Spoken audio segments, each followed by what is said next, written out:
Welcome to the deep dive. Today we're really getting into it, tackling the gritty realities of building and leading a company.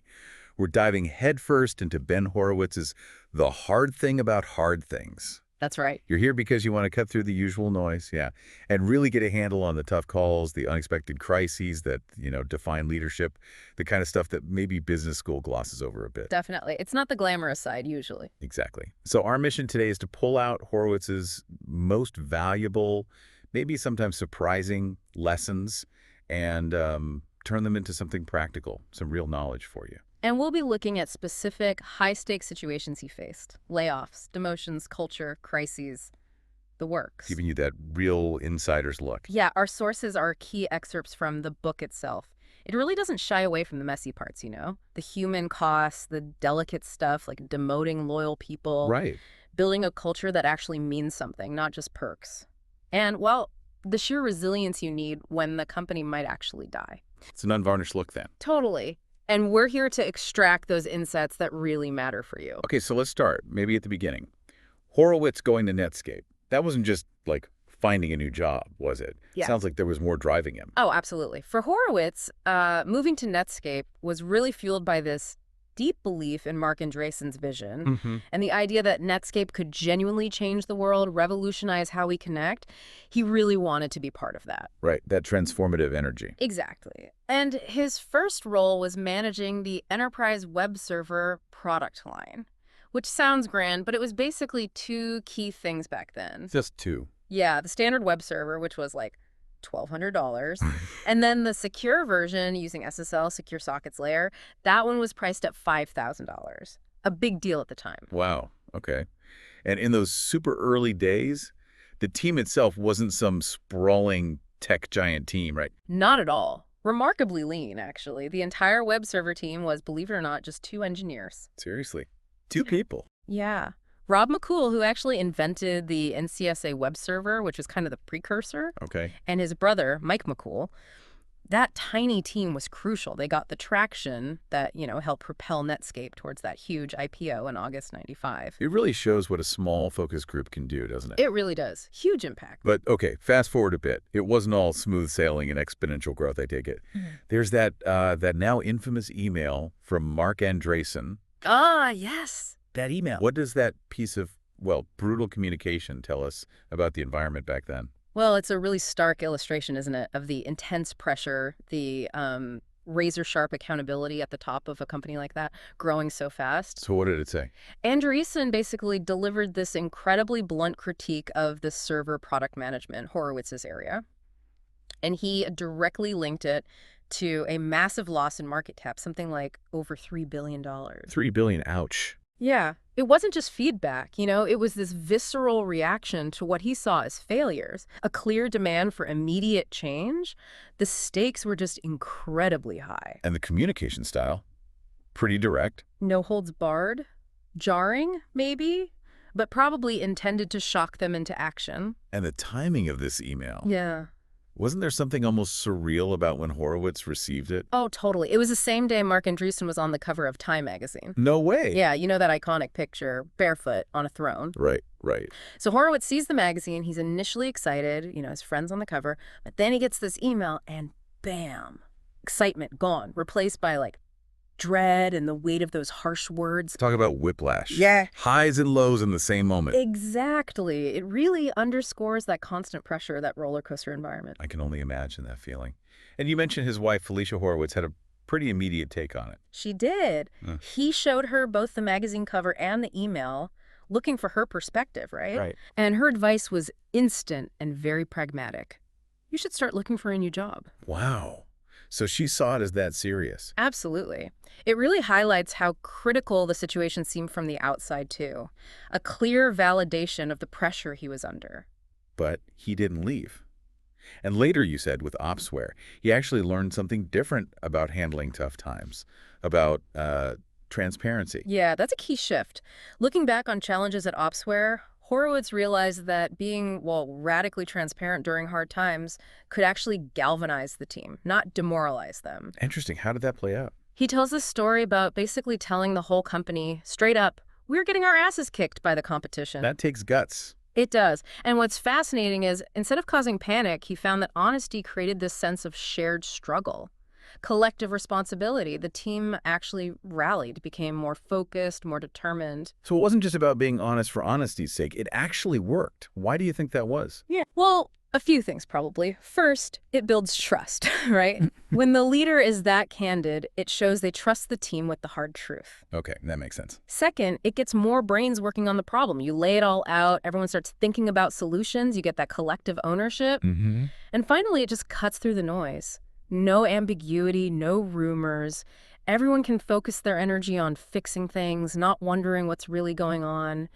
Sharing the burden made the challenge feel, I guess, less overwhelming. Sharing the burden. Okay, let's shift to another really tough part of leadership, making those hard calls about people.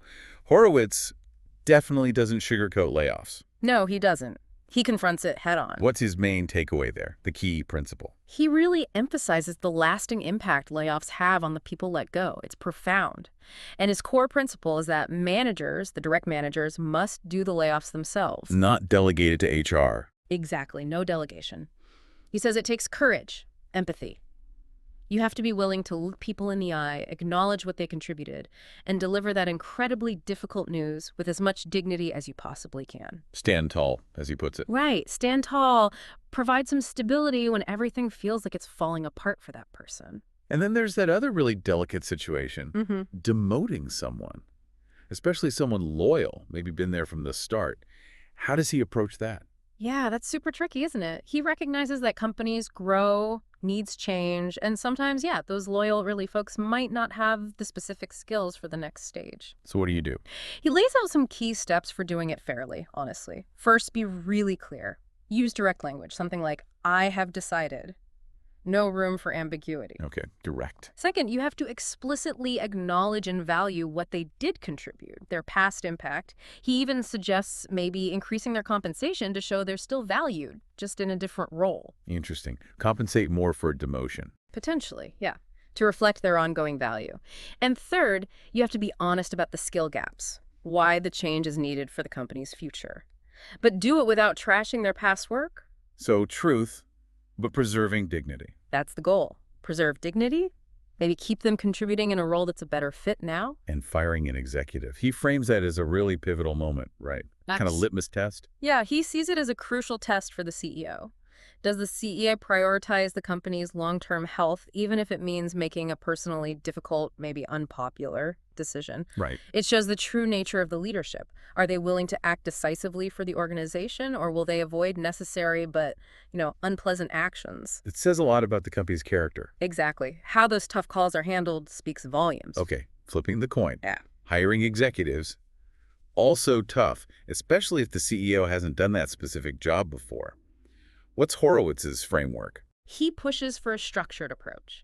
You really need to define what the role requires. What are the absolute must-have strengths? And just as importantly, what weaknesses can the company actually live with? Strengths and tolerable weaknesses. Yeah.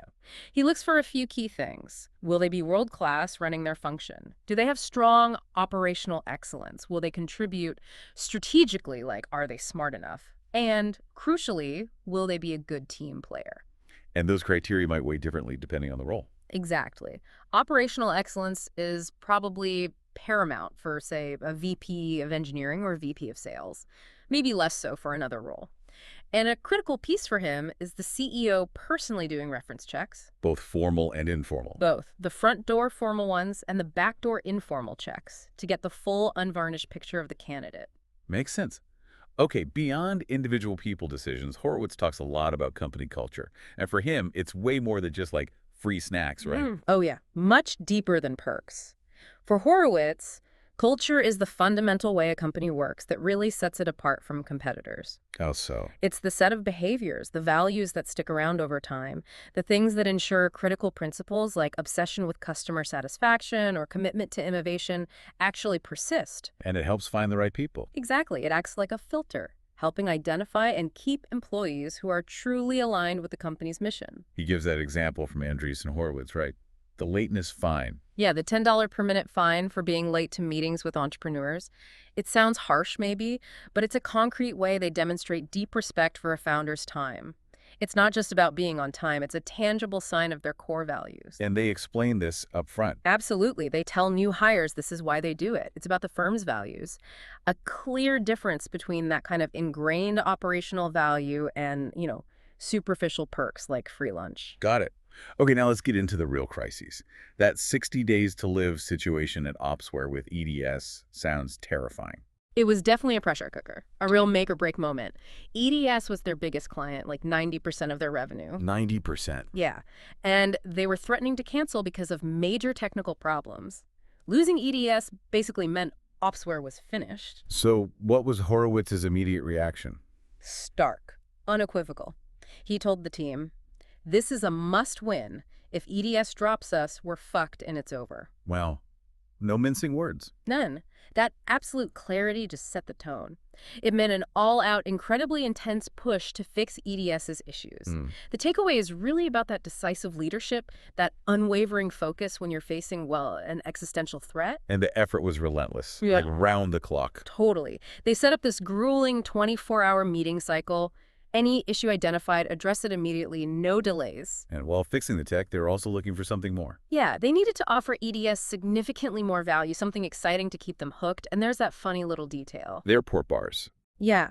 Horowitz noticed the EDS exec involved, long airport layovers because he could hang out at the bar. It was just this tiny clue, maybe hinting at some job dissatisfaction on the exec's part. Huh. Interesting aside. But what was the actual breakthrough? The breakthrough came from an acquisition. They bought a company called Tangram, and Tangram had the tech, the exciting value that EDS needed. That's what kept them committed. And Tangram turned out okay. Better than okay. Unexpectedly profitable long-term. And the decision to keep its customer support in North Carolina turned out to be a really smart, cost-effective move. It just shows how unexpected things, creative solutions can pop up even in the worst times. That's like you survive one near-death experience and then another pops up. The competitor Blade Logic showing up sounds like another crisis. Exactly. Just when you think you can breathe. Blade Logic starts eating into their market share, deals lost, stock price dropping. And wasn't Andreessen starting Ninja around then too?